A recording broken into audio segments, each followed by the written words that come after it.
Okay, so this is the only video for section 8.5. It should be a bit of a short one. And we're just going to talk about essentially some dangers with relying too heavily on p-values. Okay, so I need to pause, copy, and then press play. It's very bright at the bottom. Maybe it's a bit better. Yeah, maybe not. Okay. All right. So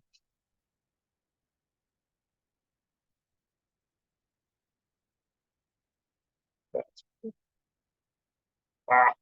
well, rewind, pause one of the non-bright spots. Okay, so let's look at this thing. P-values can be of limited use. So first off, where did that 0.05 p-value sacredness come from? Well, if you have a 0.05 p-value, you might be looking at the 0.975, 0.025 quantile in the standard normal to get the 95% area in between it. So 2.5% chance you have something as extreme or more extreme on the bottom end, 2.5% chance you have something more extreme on the top end. That quantile is 1.96. That's pretty close to 2. So that's saying you're 2 standard deviations away from the mean, because in N01, the mean is at 0 and the standard deviation. Okay, so 2 standard deviations away. We're going to say, it's pretty unlikely. Okay, not a great answer. Right? All right. And the problem is that a low p-value need not tell the whole story. So I'd like you to pause your video, go read example 8.18 in the book. Okay, and it describes a weight loss drug study that had a low p-value. Great, that would indicate that the drug was helping people to lose weight. All right. But when they looked at the 95% confidence interval for the mean weight loss amount after 1 year, the confidence interval was 3.1 to 4.9 pounds after an entire year. So that's basically 3 to 5 pounds of weight loss in an entire year of taking this drug. That's not much loss. So maybe there's some statistical evidence saying the drug helped you with weight loss, but the amount of weight loss seems negligible. So is it then worth the possible side effects? Okay. So one problem is that a p-value, as we discussed earlier, it doesn't take alpha, the significance level, into account whatsoever. So it turns out that if you just say, I want 0.05 for my p-value, and if you're a nefarious statistician, an evil statistician, you could look at enough samples and you'll eventually find one with a low p-value, all right? If you look at 300 samples and did a test on each of 300 samples, probably at least one of those is going to have a weirdo low p-value. And you can say, aha, this study I did with this low p-value proves whatever I wanted to prove, even if the other 299 tests you did didn't have that low p-value, okay? All right, that's called p-hacking. So for example, let's assume the null hypothesis, whatever it is true. And let's assume we've created a test that has a significance level of 5%. So 5% of the time, we're going to reject the null hypothesis when we shouldn't have, okay?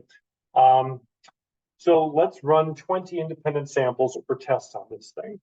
The probability of not rejecting the null hypothesis in all 20 of those tests is 95% probability we won't for each test raised to the 20th, which is 0.3585. In other words, there's over a 64% chance that one or more of the tests will declare something significant, will reject that null hypothesis when it actually wasn't, okay?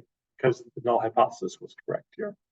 So if you run enough tests, you'll find something odd that you could say, hey, I have some statistical significance if all you're relying upon is your p-value, all right?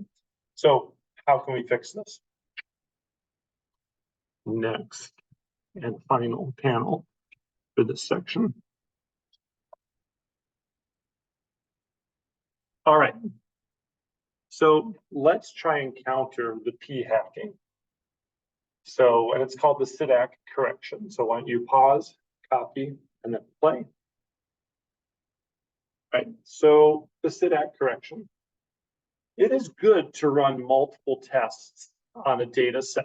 All right, so let's say we wish to run K samples or tests on a data set. I'm going to describe as alpha star the type 1 error rate for each of those K tests, all right? I don't know what that is yet. The SIDAC correction is going to help me calculate that. I'm going to let alpha be my overall type 1 error rate, my significance level in conducting all K of the tests. I'm going to set that. Maybe I want alpha to be 0.01 or 0.05. I'm going to set that, okay?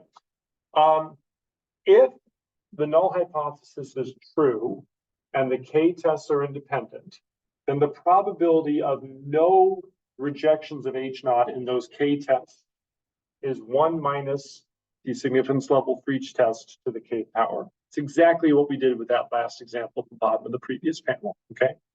All right, so that's the probability of no rejections. Now, thus, the probability of rejecting the null hypothesis one or more times is 1 minus that quantity, okay?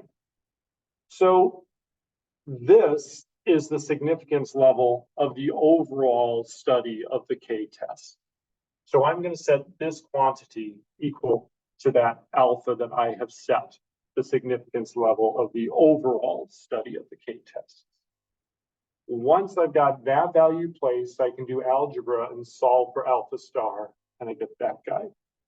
So this alpha star is going to be the significance level I should use for each of the K tests I run. And how do I use it? Well, we've already seen that.